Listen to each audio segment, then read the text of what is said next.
Sabe aquela pergunta? E depois de errar, será que existe um caminho de volta, uma segunda chance para a alma que se desviou? Para encontrar essa resposta, a gente vai mergulhar na sabedoria atemporal de São Tomás de Aquino e na sua análise profunda sobre o sacramento da penitência.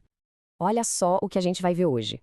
Primeiro, por que a penitência é tão necessária mesmo depois do batismo. Depois, vamos ver como ela é ao mesmo tempo um ato do coração e um rito da igreja.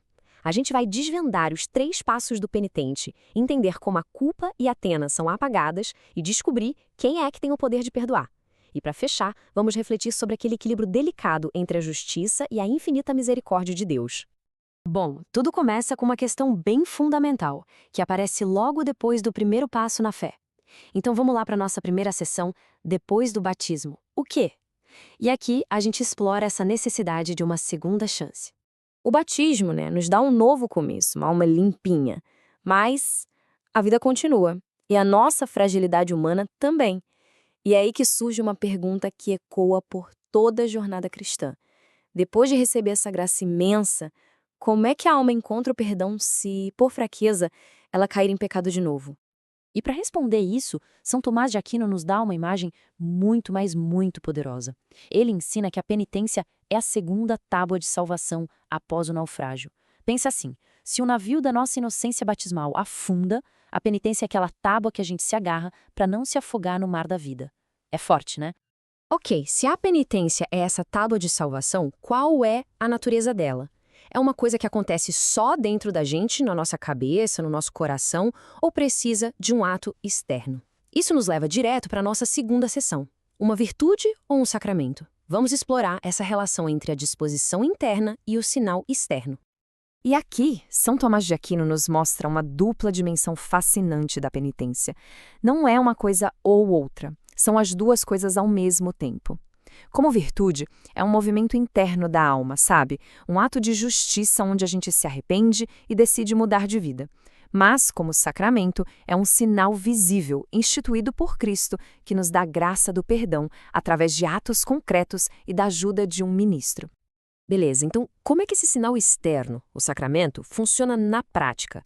Quais são as partes dele? É exatamente isso que a gente vai ver na terceira sessão. Os 3 atos do penitente, que são as partes essenciais da reconciliação. São Tomás de Aquino ensina que esses 3 atos formam um caminho completo de volta para Deus. Primeiro, a contrição, aquela dor na alma e a decisão firme de mudar. Sem ela, nada começa. Segundo, a confissão, o ato de humildade de falar, de nomear as nossas falhas diante de um representante de Deus. E, por fim, a satisfação, o gesto concreto de reparar no que for possível o mal que foi feito. Juntos, eles formam a matéria do sacramento. Realizar esses 3 atos tem um efeito profundo na alma. Mas o que exatamente acontece quando a gente recebe o perdão? Vamos explorar isso na 4ª sessão, apagando a culpa e a pena, o duplo efeito do perdão. O sacramento age em 2 frentes, de forma completa. Ele resolve a culpa, que é a ofensa que quebra a nossa amizade com Deus. A contrição e a absolvição restauram essa amizade, mas ele também resolve a pena, que são as consequências do pecado, tipo a bagunça que ficou para trás. A satisfação ajuda a limpar essa bagunça. Ou seja, o sacramento não só nos reconcilia com Deus, mas também nos ajuda a curar as feridas que o pecado deixou. Mas quem é que tem autoridade para declarar esse perdão? De onde vem esse poder todo? Essa é a questão central da nossa 5ª sessão. Quem detém as chaves? O ministro e a autoridade divina. A autoridade para perdoar os pecados não vem do homem, vem direto de Deus. São Tomás de Aquino explica isso usando o conceito do poder das chaves. Essa é a autoridade espiritual que Cristo deu para a sua igreja e para os seus ministros, para ligar e desligar, ou seja, para perdoar pecados, impor penitências e reconciliar os pecadores com Deus. E é fundamental entender um ponto que São Tomás de Aquino deixa bem claro. O sacerdote não é a fonte do perdão. Ele age como um canal, um instrumento da misericórdia de Cristo. O poder que ele exerce não é dele, é um poder divino que foi dado por Cristo à sua igreja. O verdadeiro agente do perdão é e sempre vai ser Deus. Quando a gente junta todas essas peças, o que aparece é um quadro de uma beleza teológica profunda. E assim, a gente chega na nossa conclusão: justiça e misericórdia infinita. Vamos agora contemplar o significado final da penitência. Então, recapitulando rapidinho, a gente viu que a penitência é a segunda tábua de salvação, essa ponte entre a virtude interna e o sacramento externo.